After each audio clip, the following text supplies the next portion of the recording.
કેમ છો બાળકો? મજામાં? બધા તબિયત પાણી લીલા લેર? આપણે રચના ચેપ્ટર શરૂ કર્યું હતું અને એમાં પહેલી રચના આપણે દોરી છે, બરાબર, જેમાં હતું રેખાખંડનું વિભાજન. હવે આપણે એનાથી આગળ બીજી રચના, તો બીજી રચના છે એ છે વર્તુળની બહાર આપેલા બિંદુમાંથી વર્તુળને સ્પર્શકો દોરવા. બરાબર છે. વર્તુળ આપેલું હોય, એની બહાર એક બિંદુ આપેલું છે, એમાંથી આપણે વર્તુળને સ્પર્શકો દોરવા છે. તો એમાં આપણે સૌથી પહેલો દાખલો લઈએ. એમાં આપણને એવું આપેલું છે કે 4 સેમી ત્રિજ્યા આપણને આપેલી છે 4 સેમી, બરાબર, અને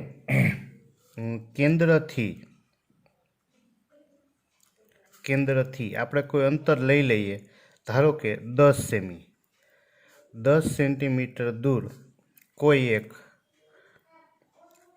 એક બિંદુ આપેલું છે, બરાબર. ત્રિજ્યા કોઈ પણ આપે, 4 સેમી આપે, 6 સેમી આપે, પણ કેન્દ્રથી આપણે એક અંતર એ પણ આપેલું છે. એ બે વસ્તુ ફિક્સ છે. તો પહેલાં આપણે ત્રિજ્યા આપેલી છે 4 સેમી. તો સૌથી પહેલાં આપણે 4 સેમીનું વર્તુળ દોરશું. તો 4 સેમી માપ લઈ, એટલે કે આપણે ત્રિજ્યા લઈ 4 સેમી,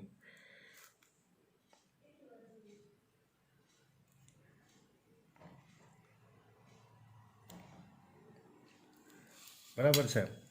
4 સેમી માપ લઈ અને આપણે વર્તુળ દોરીએ.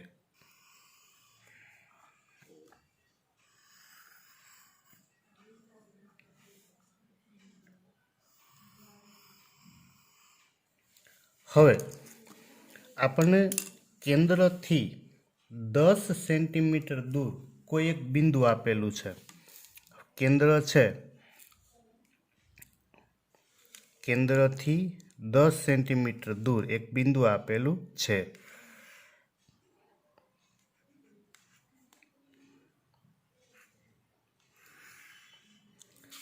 બરાબર. હવે ધારો કે આ કેન્દ્ર છે ને આપણે ઓ નામ આપી દઈશું, અને આપણે એ કહેશું. હવે ઓ અને એ છે એનું આપણે લંબ દ્વિભાજક દોરશું.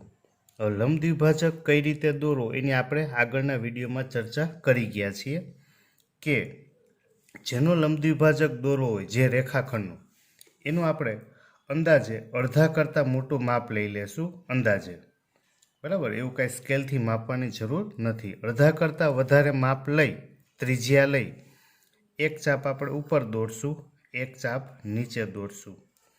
સેમ એવી જ રીતે એ જ માપ લઈ એને કેન્દ્ર રાખશું, એક ઉપર ચાપ દોરશું ને એક નીચે, બરાબર.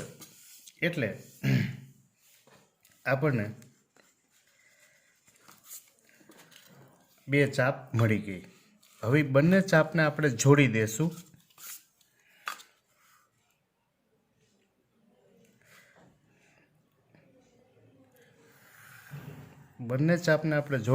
એટલે ઓ એ છે એનો લંબ દ્વિભાજક મળ્યો.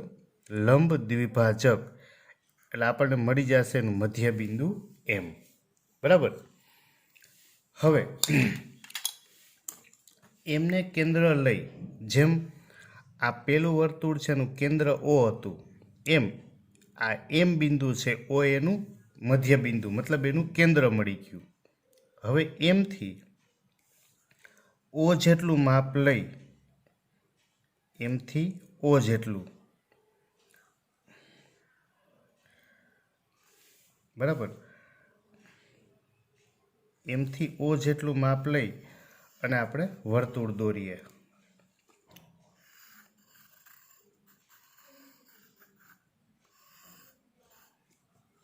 તો આ વર્તુળ છે એ એક્ઝેક્ટ અહીંયા ઓ બિંદુ અને અહીંયા એ બિંદુમાંથી પસાર થવું જોઈએ, બરાબર. નહીંતર આપણા લંબ દ્વિભાજકમાં ભૂલ હોઈ શકે જો પસાર ન થાય તો. ઓકે, ચાલો આ મળી ગયું. હવે બંને વર્તુળ જ્યાં છેદશે, એક અહીંયા બિંદુ આગળ છેદશે, ધારો કે હું અહીંયા નામ આપી દઉં પી અને અહીંયા હું કહી દઉં ક્યુ, બરાબર. તો હવે આ એ બિંદુ હતું, એ બિંદુ એમાંથી આપણે એ અને પીને જોડી દઈએ, એ અને પીને.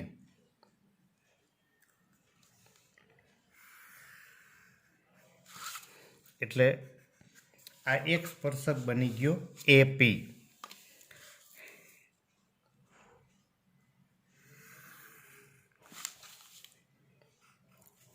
આ બીજો સ્પર્શક આપણને મળશે એ ક્યુ, બરાબર. તો વર્તુળ આપેલું હતું, કેન્દ્ર ઓ, 10 સેન્ટીમીટર દૂર આપણે બિંદુ એ લીધું, પછી ઓ એનો લંબ દ્વિભાજક દોરી તેનું મધ્યબિંદુ એમ મેળવ્યું, એમને કેન્દ્ર લઈ ઓ એમ જેટલી ત્રિજ્યા લઈ વર્તુળ દોર્યું. એ વર્તુળ ઓ કેન્દ્રવાળા વર્તુળને જ્યાં છેદે ત્યાં પી અને ક્યુ આપણે નામ આપી દીધા, એ પી અને એ ક્યુ દોરી દીધા, બરાબર. તો આપણી રચના થઈ ગઈ તૈયાર, બરાબર છે. ચાલો હવે આપણે એના મુદ્દાઓ લખીએ. એના માટે પહેલાં આપણી પાસે પક્ષ હોય, તો પક્ષ જે આપેલું છે મતલબ આપણે એક કેન્દ્ર આપેલું છે ઓ, એટલે કે 4 સેમી ત્રિજ્યા લઈ અને વર્તુળ દોરવાનું છે. તો પહેલાં આપણે લખીએ પક્ષ ઓ કેન્દ્ર અને 4 સેમી ત્રિજ્યા ધરાવતું વર્તુળ છે, તથા કેન્દ્રથી 10 સેમી દૂર કોઈ બિંદુ એ છે. કૃત્ય મતલબ આપણે દોરવાનું છે કે એ બિંદુમાંથી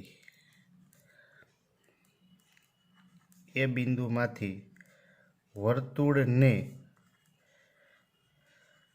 સ્પર્શકો દોરવા, બરાબર. તો આ થઈ ગયું કૃત્ય. હવે આપણે એના મુદ્દાઓ લખીએ. તો સૌથી પહેલાં મુદ્દાઓ લખવા માટે જે રીતે આપણે રચના દોરતા ગયા છે એમાંથી જ મુદ્દા લખતું જવાનું છે. રચનાના મુદ્દાઓ. તો સૌથી પહેલાં આપણે દોર્યું છે 4 સેમી ત્રિજ્યા અને કેન્દ્ર ઓ ધરાવતું વર્તુળ. 4 સેમી ત્રિજ્યા અને ઓ કેન્દ્રવાળું વર્તુળ રચો, બરાબર. એના પછી આપણે કેન્દ્રથી 10 સેન્ટીમીટર દૂર એક બિંદુ લીધું એ, ઓ એ બરાબર 10 સેમી થાય તેવું એક બિંદુ એ લો, બરાબર. એના પછી આપણે ઓ એનું લંબ દ્વિભાજક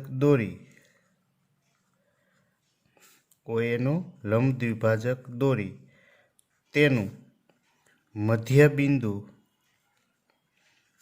એમ મેળવ્યું, બરાબર. પછી આપણે એમને કેન્દ્ર રાખ્યું, એમને કેન્દ્ર તથા ઓએમ જેટલી ત્રિજ્યા લઈ ને વર્તુળ દોર્યું, જે 4 સેમી ત્રિજ્યા ધરાવતા 4 સેમી ત્રિજ્યાવાળા વર્તુળને જ્યાં છેદે ત્યાં પી અને ક્યુ નામ આપો અથવા તો આપ્યા. બરાબર. ચાલો એટલું થઈ ગયું. પહેલાં આપણે વર્તુળ દોર લીધું. ઓએ બરાબર 10 સેન્ટીમીટર થાય એવું બિંદુ એક એ લઈ લીધું. ઓએનું લંબ દ્વિભાજક દોરી એનું મધ્ય બિંદુ એમ મેળવ્યું. એમને કેન્દ્ર લઈ, બરાબર, આપણે એમને કેન્દ્ર લઈ ઓએમ જેટલી ત્રિજ્યા લઈ વર્તુળ દોર્યું. એ 4 સેમી ત્રિજ્યા ધરાવતા વર્તુળને જ્યાં છેદે ત્યાં પી અને ક્યુ નામ આપી દીધા. એપી અને એ ક્યુ દોર્યા. બરાબર.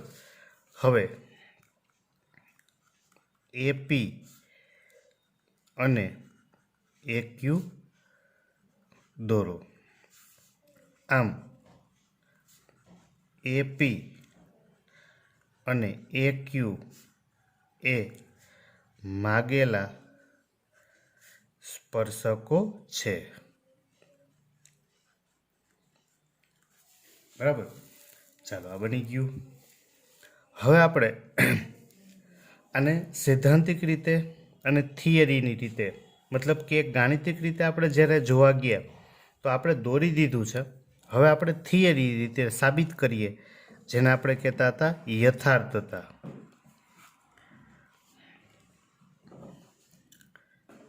બરાબર. યથાર્થતામાં હવે આપણે એક વાત જરાક સમજી લેશું ભેગી. ઓ છે એ કેન્દ્ર છે અને પી વર્તુળ ઉપરનું બિંદુ છે. બરાબર. માટે ઓપી છે, ઓપી એ વર્તુળની ત્રિજ્યા થાય. તૂટક રેખા વડે જોડી દઈએ. બરાબર. એવી રીતે ઓ ક્યુ છે, ઓ ક્યુ એ પણ વર્તુળની ત્રિજ્યા થશે. બરાબર. એટલે આપણે વાત મૂળભૂત એ કરવા જઈએ છીએ કે આ વર્તુળ છે, વર્તુળ, આ મોટું વર્તુળ, એમાં ઓ એ છે એ વ્યાસ થયો. તો આ સ્પર્શક છે, સ્પર્શક એ ત્રિજ્યાને લંબ હોય. આપણે 10મા ચેપ્ટરમાં પ્રમેય ભણી ગયા કે વર્તુળનો સ્પર્શક છે એ કેન્દ્રમાંથી દોરેલી ત્રિજ્યાને લંબ હોય છે. એટલે અહીંયા 90નો ખૂણો બને. આ આખું વર્તુળ થયું તો આ વ્યાસ થયો, મતલબ 2 અર્ધવર્તુળ બની ગયા. એક આ અર્ધવર્તુળ બન્યું, એક આ અર્ધવર્તુળ બન્યું. તો ખૂણો ઓ પી એ આ થઈ ગયો અર્ધવર્તુળનો અંતર્ગત ખૂણો. બરાબર. ચાલો આપણે એને યથાર્થતામાં લખશું કે સૌથી પહેલાં તો કે ખૂણો ઓ પી એ, બરાબર, કયો ખૂણો? ઓ પી એ, આ ખૂણો ઓ પી એ, રાઈટ. ઓ પી એ અર્ધવર્તુળનો અંતર્ગત ખૂણો છે.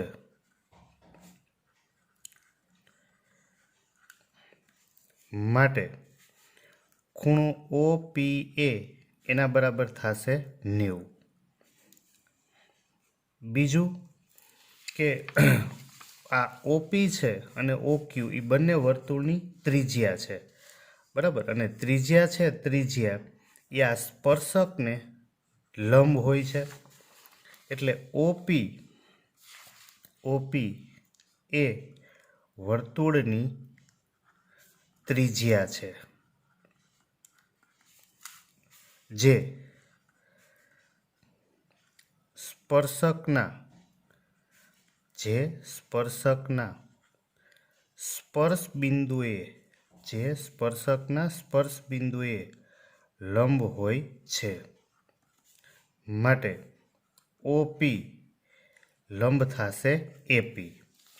બરાબર. આ ઓપી છે, ઓપી આ એપીને થશે લંબ. લંબ મતલબ 90નો ખૂણો થયો. માટે આ એપી છે એ વર્તુળનો સ્પર્શક છે. એપી એ વર્તુળનો સ્પર્શક છે. બરાબર. જેમ એપી વર્તુળનો સ્પર્શક થાય એ જ રીતે AQ પણ એને આખી રચના લખવાની જરૂર નથી, સીધું લખી નાખવાનું. તે જ રીતે AQ પણ વર્તુળનો સ્પર્શક છે. બરાબર. તો કોઈ પણ વર્તુળની યથાર્થતામાં હંમેશા માત્ર ને માત્ર 3 મુદ્દા જ લખવાના હોય છે. પહેલા મુદ્દામાં એક અર્ધવર્તુળનો અંતર્ગત ખૂણો હશે બધામાં. બીજા મુદ્દામાં એક ત્રિજ્યા હોય અને ત્રિજ્યા છે એ સ્પર્શકના સ્પર્શ બિંદુએ લંબ હોય છે. બરાબર. માટે આપણને એક સ્પર્શક મળે. બરાબર. આટલું જ આપણે લખવાનું હોય છે. રેડી? આપણે રચના નંબર 2માં પહેલી રચના એટલે કે પહેલો દાખલો આપણે પૂરો કર્યો. ઓકે, ચાલો એની આગળ 11.2માં દાખલા નંબર 2. રચના તો એક જ પ્રકારની છે પણ અલગ અલગ માપ બદલાવે. હવે આપણને એવું કીધું છે કે 4 સેમી ત્રિજ્યાવાળા વર્તુળને 4 સેમી ત્રિજ્યાવાળા વર્તુળને સમકેન્દ્રી બીજા 6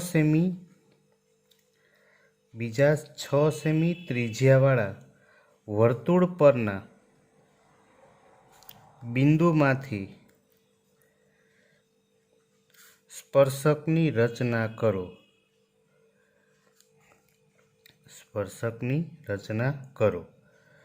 બરાબર. એની લંબાઈ માપો એટલે સ્પર્શકની લંબાઈ અને વાસ્તવિક ગણતરીથી માપની ચકાસણી કરો. બરાબર. એક તો રચના કરો, બીજું એના રચનાના મુદ્દા લખવાના. એની આગળ એમ કીધું છે કે વાસ્તવિક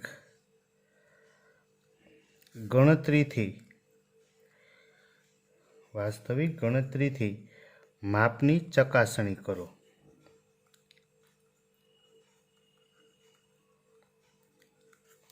બરાબર. તો રચના એક જ સરખી છે, અલગ અલગ પ્રકારની રીતે આપણે પૂછતા હોય છે. તો એક 4 સેમી ત્રિજ્યાવાળા વર્તુળને સમકેન્દ્રી મતલબ એના કેન્દ્ર સમાન રાખવાના છે અને બીજું આપણે 6 સેમી ત્રિજ્યાવાળું વર્તુળ દોરવાનું છે. ઓકે, તો આપણે 2 વર્તુળ, એક 6 સેમી ને બીજું 4 સેમી. તો સૌથી પહેલા આપણે 6 સેમી ત્રિજ્યા લઈ લઈએ.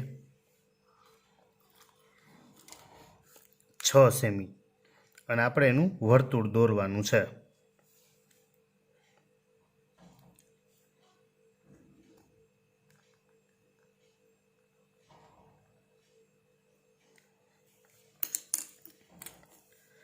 તો આપણે 6 સેમીનો રેખાખંડ દોરી લઈએ.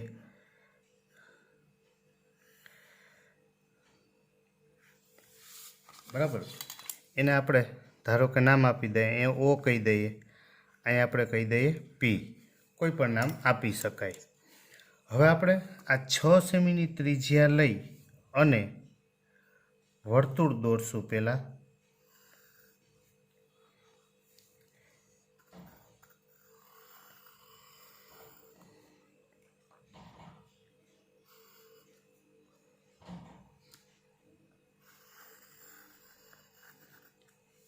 બરાબર.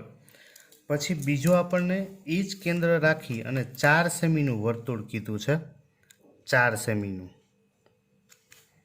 તો અહીંયા 4 સેમી છે માપ. બરાબર. તો આપણે 4 સેમીનું માપ લઈ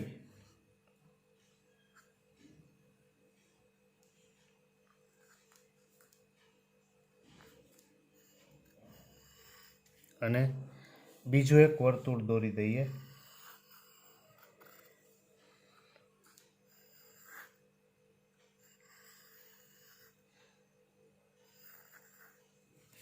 બરાબર. તો આ બંને વર્તુળ બની ગયા. એક 4 સેમી ત્રિજ્યા ધરાવતું વર્તુળ, એક 6 સેમી. બસ આપણું મુખ્ય કામ હતું એટલું જ હતું. બાકી તો હવે પહેલી રચના હતી એ જ. હવે આપણે ફરી પાછું જે OP છે, OP બરાબર, એનો લંબ દ્વિભાજક દોરશું. એ તો બધી જ રચનામાં વર્તુળમાં એક જ સરખું આવે છે.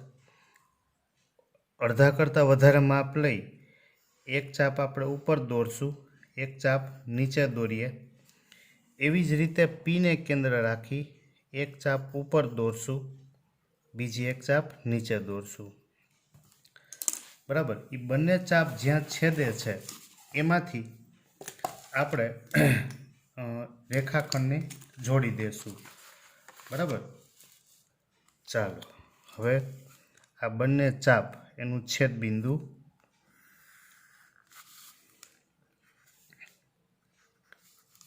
ચાલો આટલું મળી ગયું. હવે આપણને ઓપી છે એનું મધ્ય બિંદુ મળી ગયું એમ. બરાબર. તો પહેલી ને બીજી રચનામાં કાંઈ ફેર નથી. આમાં એક બીજું બહારનું વર્તુળ આપણે ખાલી આખું દોર્યું છે, બસ એટલું જ નવું છે. બાકી તો અંદરનું વર્તુળ હતું જ, લંબ દ્વિભાજક એ દોરતા જ હતા. હવે એમને કેન્દ્ર રાખી એમને અને OM જેટલું માપ લઈ ઓથી એમ મધ્ય બિંદુ અને આપણે એક વર્તુળ દોરવાનું.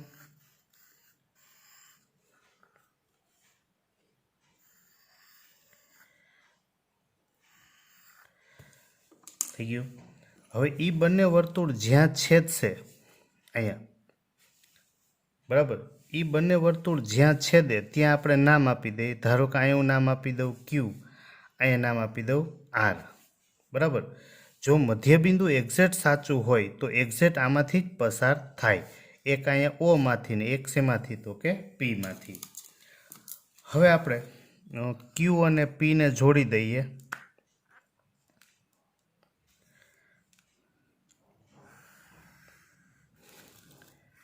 એક આ સ્પર્શક બની ગયો P થી Q, બીજો એક અહીંયા સ્પર્શક બની ગયો P થી R. રાઈટ. આ આપણી બની ગઈ બીજી રચના. બરાબર. તો બીજું કાંઈ બદલાવાપણું છે નહીં, માત્ર એક નવું વર્તુળ જ દોર્યું છે. બાકી સેમ ટુ ઈ તમે કાઢી નાખો એટલે વાત થઈ ગઈ પહેલી રચનાની. બરાબર. ચાલો તો હવે પહેલાં આપણે લખી લઈએ પક્ષ. તો પક્ષમાં તો કે આપણને બે વર્તુળ આપેલા છે. બરાબર. 4 સેમી ત્રિજ્યાવાળું તથા 6 સેમી ત્રિજ્યાવાળું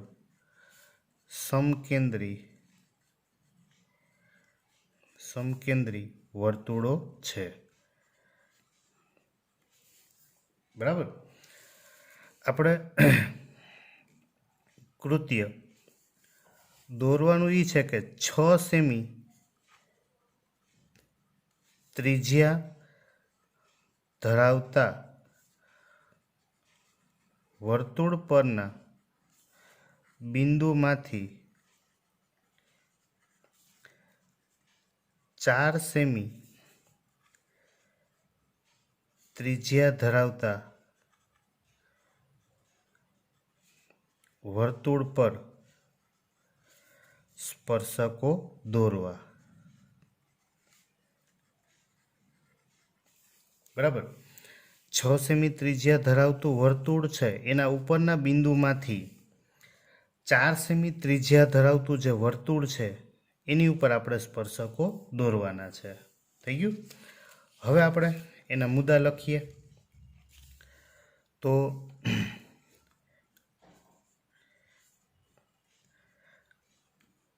રચનાના મુદ્દા. તો એમાં સૌથી પહેલાં આપણે જે દોર્યું એ જ પ્રમાણે લખતા જાય. O કેન્દ્ર 4 સેમી તથા 6 સેમી ત્રિજ્યાવાળા બે સમકેન્દ્રીય વર્તુળો રચો. બરાબર. પછી બીજું, હવે આપણે 6 સેમી ત્રિજ્યાવાળા વર્તુળ પર એક બિંદુ પી લો. બરાબર, 6 સેમી ત્રિજ્યાવાળું વર્તુળ છે, એની ઉપર આપણે બિંદુ લીધું પી. હવે આપણે પી લઈ અને ઓપીને જોડી દઈએ. ઓપી રચો.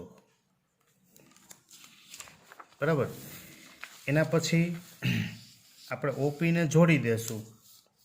હવે ઓપીનો આપણે લંબ દ્વિભાજક દોર્યો, તો એની આગળ આપણે લખશું કે ઓપીનું લંબ દ્વિભાજક દોરી તેનું મધ્ય બિંદુ એમ મેળવ્યું. બરાબર, હવે એમને કેન્દ્ર તથા ઓએમ ત્રિજ્યા લઈ વર્તુળ દોરું. જે એમને કેન્દ્ર લઈ અને વર્તુળ દોર્યું, જે 4 સેમી ત્રિજ્યા ધરાવતા વર્તુળને જ્યાં છેદે ત્યાં ક્યુ અને આર નામ આપો. બરાબર, હવે આપણે આ ક્યુ અને આર નામ આપી દીધા. પી થી ક્યુ અને પી આર દોરો. બરાબર, આમ પી ક્યુ અને પી આર એ માગેલા સ્પર્શકો છે. બની ગયું. તો આપણી પાસે મૂળભૂત વસ્તુ 2 સ્પર્શક માગેલા હતા, એ મળી ગયા. હવે આપણે આને થિયરીની રીતે, એટલે કે યથાર્થતા, તો બધીમાં યથાર્થતામાં વર્તુળમાં એક જ રીત છે. બધામાં રચનામાં આપણે ખાલી એની ત્રિજ્યાને જોડી દેવાની. બરાબર, આ ત્રિજ્યા છે એને આપણે તૂટક રેખાથી જોડી દેશું, એટલે એક ત્રિજ્યા થશે ઓ ક્યુ. જો અહીંયા કાટખૂણો બનાવે, સેમ એવી જ રીતે આપણે ઓ આરને જોડી દઈએ, ત્રિજ્યાને પણ તૂટક રેખાથી જોડવાની, એટલે આપણે ખબર પડે કે આ ત્રિજ્યા જોડેલી છે. બની ગયું. તો મેં તમને પહેલાં કીધું એમ યથાર્થતામાં હંમેશા એક જ સરખા મુદ્દા લખવાના છે, એમાં ક્યાંય મુદ્દા બદલાવાના આપણે નથી. બરાબર, તો સૌથી પહેલાં તો કે આ ક્યુ ખૂણો છે, ઓ ક્યુ ઓ, જો આ વર્તુળ બન્યું એનો આ અર્ધવર્તુળ થઈ ગયું, અહીંથી એનો અંતર્ગત ખૂણો બની ગયો. તો પહેલાં લખશું ખૂણો ઓ ક્યુ પી એ અર્ધવર્તુળનો અંતર્ગત ખૂણો છે. માટે ખૂણો ઓ ક્યુ પી બરાબર થશે 90, કારણ કે અર્ધવર્તુળનો અંતર્ગત ખૂણો હોય કાટખૂણો. બરાબર, બીજું ઓ ક્યુ એ વર્તુળની ત્રિજ્યા છે. ઓ ક્યુ છે વર્તુળની ત્રિજ્યા છે.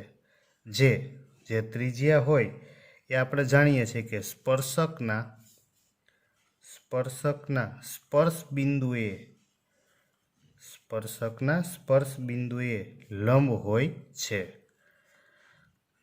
બરાબર, એ પ્રમેય પ્રમાણે કે સ્પર્શકને ત્રિજ્યા હંમેશા શું હોય છે? લંબ. માટે ઓ થી ક્યુ એ લંબ થશે પી થી ક્યુ. બરાબર, માટે પી ક્યુ એ વર્તુળનો સ્પર્શક છે. બરાબર, જેમ પી થી ક્યુ સ્પર્શક થયું એમ પી થી આર પણ સ્પર્શક છે. આ જ રીતે આ જ રીતે PR પણ વર્તુળનો સ્પર્શક છે. બની ગયું. તો ખાલી યથાર્થતામાં કોઈ પણ યથાર્થતા વર્તુળમાં લખશો એટલે એક અર્ધવર્તુળ અંતર્ગત ખૂણો હોય, બીજું ત્રિજ્યા હોય ને ત્રીજું લંબ હોય, એટલે એ બની જાય વર્તુળનો સ્પર્શક. ઓકે, તો આપણે દાખલા નંબર 1 11.2 માં અને દાખલા નંબર 2 રેડી.